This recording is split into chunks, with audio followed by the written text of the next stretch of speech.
I've made a few handmade gift idea videos in the past, and you guys seem to really enjoy those, so I'm here with another one. But this time I took some of your suggestions, and I'm going to make all these using very, very simple tools so anyone can make them. These will probably be fun to make with your kids or grandkids. I'm going to use some scrap to make these, but all of these could be made using a dimensional lumber you can pick up at your local big box store. Dowels are really easy to source, and I love using them in these quick handmade project videos because you just need to drill holes in order for them to fit in. I have a bunch of these walnut dowels that I made. I did not buy these, but you can buy these just as well. Should work. Now I'll need a piece that's like 3 inches wide and like 16-ish inches long. This will work. I'm making a Connect 4 game, so those dowels are going to be part of the game board, and now I just need to find some material for the pieces. I think this poplar up here is going to work. It's wider than I thought. I'll start by making the game pieces with a hole saw. At this point, I didn't really know how big I wanted the pieces to be, so I just picked whichever size felt right in my hand and began drilling into the poplar board. Usually you use a hole saw to create a large hole, but in this case, I wanted the plugs that are removed when you use it. I drilled all the holes on one side, making sure I didn't cut all the way through, then flipped the whole board and finished the cut from the other side. This just makes it easier to remove the plugs from the saw. It's easy to see where to drill because the pilot bit has gone all the way through the other side.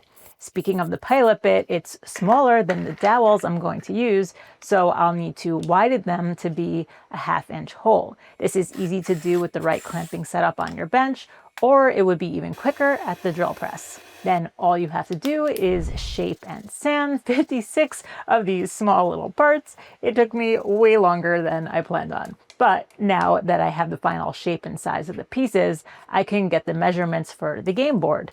The dowels need to be cut so 7 game pieces can fit on at once. And I also included about a 1/2 inch or so that they could be embedded into the bottom walnut piece. These are 1/2 inch dowels, and I drilled 1/2 inch holes into the pieces. So right away, the fit would be way too tight. So I chucked the dowels into a drill to sand them down until the pieces were able to slide on and off smoothly. Now I need to determine how long the game board will be. So I placed 8 game pieces next to each other with a small 1/8 inch-ish gap between them and cut the board to that size. Then I forgot to press record on my camera, but I drilled 8 holes using a drilling guide to keep the holes straight and a piece of tape so I don't drill all the way through. The scrap that I found had an angle cut on one edge already, so off camera I cut a matching angle on the other edge because I thought it looked cool, but feel free to make any edge detail you see fit. Then I glued all the dowels in place. When you play Connect 4 or 4 in a row, whatever you want to call it, you need 2 colors to differentiate the teams. I could have made the game pieces out of 2 different types of wood to do this, but I chose to stain the game pieces instead. For one side, I used Osmo wood wax in white, and for the other side, I used a black butcher block oil. Both of these are stains that also act as finishes, so I don't need to add anything else. And just a side note, if you have access to larger dowels, you can make the game pieces out of those instead of making them using a hole saw. But I think the stain looks really cool on these poplar plugs. Next up, the game board gets some finish, something with wax so the pieces slide on even easier. And it's done. A Connect 4 game that's fun to play with the kids, and it looks great when on display too. All the pieces store on the dowels, and it could be placed on a mantle or bookshelf, and it doesn't even look like a toy. Dump all the pieces and play again. I think this would be fun for kids to make themselves too. It would be really rewarding for them to play a game that they made with their own hands. All right, moving on to another super simple project that I think kids could probably make, some napkin rings. Okay, for this project, I took some thin strip scraps and glued them up into blanks that I cleaned up and then cut into little squares. These happen to have been 2.5 inches square, but for a project like this, the size really doesn't matter. You also don't need to use glued up strips like I'm doing here. You can make these from plain stock as well. Anywhere from 2.5 to 3 inches square would probably do. Now mark the center of the squares and drill a big hole using a hole saw. I used an 1.5" hole saw here, just like I did with the Connect 4 game pieces. So if you're smarter than me, you can make 2 gifts at once, the napkin rings and the pieces of the Connect 4 game. If you have access to a drill press, a Forstner bit works great for this too. You can leave these as is, but I think they would be cooler if the outside was a random organic shape. This odd shape is something that can be achieved just by sanding or by using chisels and a file, but the quickest way is to use a bandsaw. Sanding all these weird little shapes is still required, but edge profiles are completely optional. I thought a roundover would look really cool, so that's what I did. Then I sanded till my fingers cramped up and then put on the finish.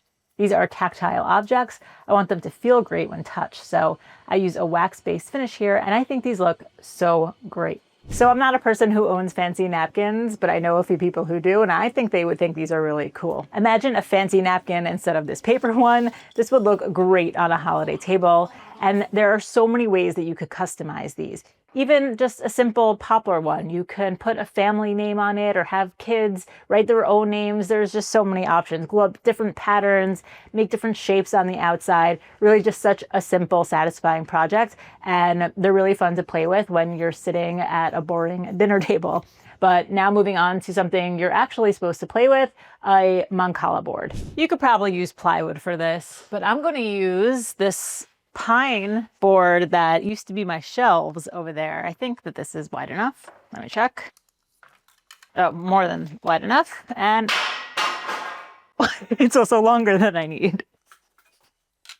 This piece is like 7.25 and I only need 5.5. So if you were making this from wood that you're buying from the big box stores, you would just need to get a 1x6 and that would be 5.5 inches wide, and then you could just cut it to length. So I'm just gonna cut it to roughly 20 inches long now, which is longer than I need, and then I'll rip it to 5.5 wide. I laid out the board using the dimensions you see on screen. Feel free to pause and screenshot to save this for later if you want to make this. Then I got out my trusty hole saw again to drill out all the holes I marked out. This time I chucked the hole saw into the drill press to save on time, but this is totally doable by hand as well. Now the last 2 holes on each end of the game board need to be made into ovals in order to play the game. This is done really quickly with a jigsaw. Then I did a bunch of sanding to smooth them out, and it's time to glue on the bottom. I just cut another piece of pine to the same measurements as the top and was careful not to put on too much glue on the edges of all the holes so there wouldn't be too much squeeze out. After the glue dried, I trimmed up the board to final length, cut off the corners to make it look a little bit cooler, and then eased all the edges with a roundover bit. You can ease the edges just by hand sanding too.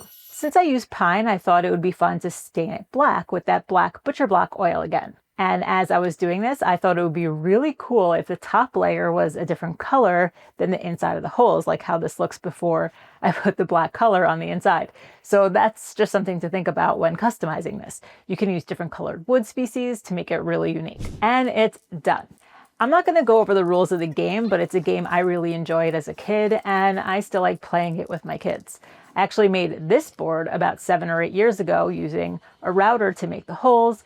I did make a video on it, but it's an awful video. Do not watch it. If you want to use a router to make this, just make a template that has the correct size holes, spaced the way that you want them, and use a bowl carving bit that has a bearing that follows that template. And also keep in mind, if you want to make it foldable like this one, so the pieces don't get lost easily, just keep in mind that you're going to cut away in the middle there and just plan that out while you're spacing out the holes. All right, moving on to something for those flower lovers in your life, some bud vases. I'm back at my scrap bin for this project, so I'm just trying to look for kind of big chunky pieces. I honestly don't even know what I'm looking for here, but let's see what we got. Oh, this could be cool. Okay, this could be cool. So this is one of those projects where there's no plan. The wood kind of just tells you what it wants to be, and I love these types of projects. For this larger chunk of what I think is poplar, I'm going to be able to get 2 vases. As you can see, there's an outer line and an inner line that I drew out. I want to keep that inner piece intact as much as possible, so I drilled a few holes where there were sharp bends in my drawing, and then used a jigsaw to connect those holes. This would be a really great project to make on a scroll saw, but I don't have one. A scroll saw, from what I've read, is also an excellent introductory power tool for kids to use, so that's something to keep in mind if you want to get your kids or grandkids in the shop. It would be really fun for them to draw out the shapes themselves and then cut them out as well. I could have used the jigsaw to cut the outer shape just like I did the inner one, but I hate jigsaws and bandsaws are easier. For the second chunk of wood that I found, this one is ambrosia maple. I'm going to cut an outer shape to create one vase. Then all those rough cuts get cleaned up with a bit of sanding. The tops of the two vases are easy to mark out a center point for drilling a hole. The little center cut vase, I kind of just eyeballed it and drilled a 1/2 inch wide holes as far as the drill would go. I guess the only thing I should mention about planning out these shapes is that I made sure the top part of the poplar outer ring one was long enough to drill this long hole into. From here, just shape the pieces however you want to shape them. I chose to do facets on the ambrosia maple one with a spoke shave, and I did a big round over on the poplar one. Again, there was a ton of sanding, then time for finish. Whenever I use light colored woods, I always like to use Osmo in the neutral color. It's a hard wax oil finish that's easy to apply, and there's a bit of white pigment in it that keeps the light woods light instead of turning yellow or orange. I just love how cool those facets look on the maple one. I love these. I really didn't think that I was going to before I started because I had no idea what I was going to make, but these are so fun and quirky.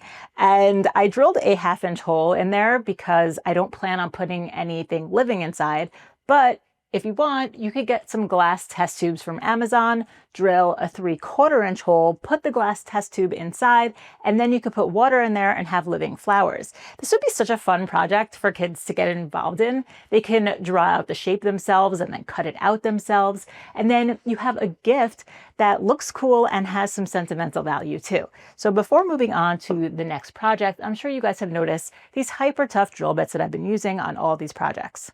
I've been using these bits for about a year now, testing them out to see if I could recommend them to you guys because they are so affordable. And as you can see from all my projects that I've made so far, these bits are great. They stay sharp and they handle everything I throw at them. And I also love the cases they come in, so everything stays organized inside. But they also click together so the insides of your drawers or vans will stay nice and neat as well. I love the stacking feature. Out of all the sets, my favorite is the 100-piece drill and drive set. It has everything you need for most day-to-day jobs, but recently the 70-piece ratcheting multi-bit set came in handy when the screw on the pocket clip of my knife came loose. This set includes a teeny tiny little Torx bit that I never would have owned otherwise, and I was able to fix it no problem. It's so great to have all these bits on hand because you never know when you're going to need them.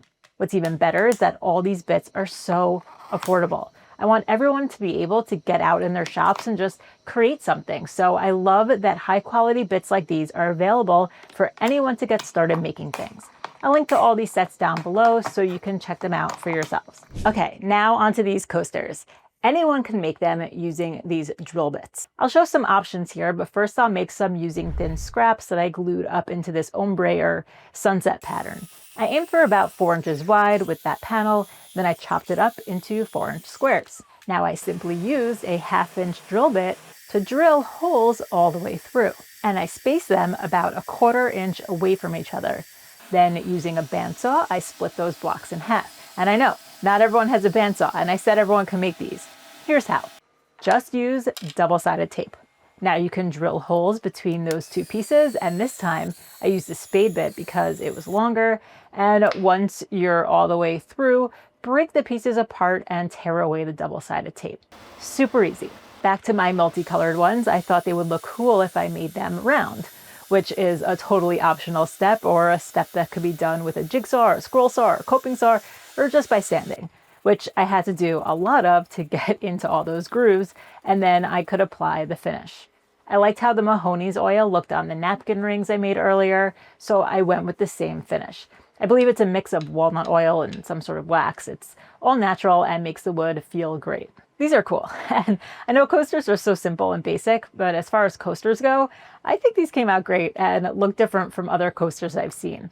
would be cool to make them different shapes or have different patterns in the wood or use different size drill bits and spacing for even more unique look. Last night I used a book on my nightstand as a coaster. This is definitely a more elegant solution. And they look cool on display too. So now moving on to the next project, a marble maze balance board. For this one I'm definitely going to use plywood, and I have some cutoffs here that I think will be the right size. So get one of these out. Seems about right. The marble maze part of this balance board will just be a series of circles that connect to each other at various points. At this point, I didn't know how far to space all these circles, so I just kept laying out lines until I could fit 5 half-inch circles on the board that I picked out. I ended up with a spacing of around 3/4 inches between them. Then I used a compass on all those marks to draw out the circles I needed. When I originally thought to make this project, I thought I was going to make a paper template for the puzzle and then just follow the design with a freehand router. But then I realized I could use the circle cutting feature on my 6-in-1 jig to make this a super simple project. This project does require a router, which may lead people to believe this is not a beginner-friendly project, but I really think a router is a required tool if you're seriously thinking about DIYing anything. I still remember the first time I used a router and was instantly hooked. And this is a great, simple, low-stakes project where you can practice your router skills. Anyway, to make all these concentric circles, I simply adjusted my jig and eyeballed lining up the router bit with the pencil marks, then went all the way around the center pin. Super simple. These circles now need to be connected so the marble can make its way from the outer ring to the center hole. So I marked out areas between each circle that need to be routed away. Then just freehand straight lines to make those connections. I considered setting up a fence to make sure these cuts were super straight, but this totally worked out fine. Now that the maze shape is sorted out, I could decide how to shape the outside. I measured my foot to see what a good size foot pad would be, then used corner templates to determine the rest of the shape and cut it to its final shape. With the whole maze footboard done, I could figure out the balance board aspect of this. I took some 3-inch wide scraps and drew a curve on one side using a thin scrap to mark out the shape on some painter's tape. After cutting the painter's tape, I could peel it off and transfer that curve to the other side and the second piece. I figured this was a simple way to get a consistent curve on these parts. They're going to snap together like a half-lap joint. So before cutting the curve in, I marked out where to cut out the joint and then cut everything to my pencil lines. Obviously, this could be done using a jigsaw as well. I sanded those to final shape off camera and they snapped together easily. Then I could lay them out on the maze to mark out for the screw locations. I probably should have done this step before I cut in those connecting lines because I came pretty close to one of the screw locations needing to be right on that cut area. I got really lucky here. I countersunk the holes, then drilled all the way through the other side, did lots of sanding, and then sprayed on some lacquer. Seemed like a quick, appropriate finish for this plywood. Once dry, I assembled the base and placed it so it was covering those holes I drilled out before.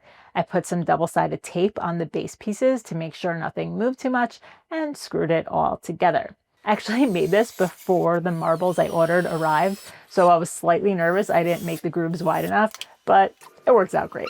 This is such a fun project to keep the kids active while they're stuck indoors, and it's a pretty great core exercise for me too. I decided to keep this simple, but there's so much room for customization here. You could carve a kid's name or paint a design they like, or have your kids paint on it. There's definitely so many ways to get your kids involved in making something like this. So that's it for this year's handmade holiday gift idea video. I tried really hard to make these very simple so people could make them with limited tools. So let me know how I did. I'm also curious to hear if you guys would attempt any of these. So I hope you guys enjoyed. Thanks so much for watching, and I'll see you on the next one. I think this one's my favorite.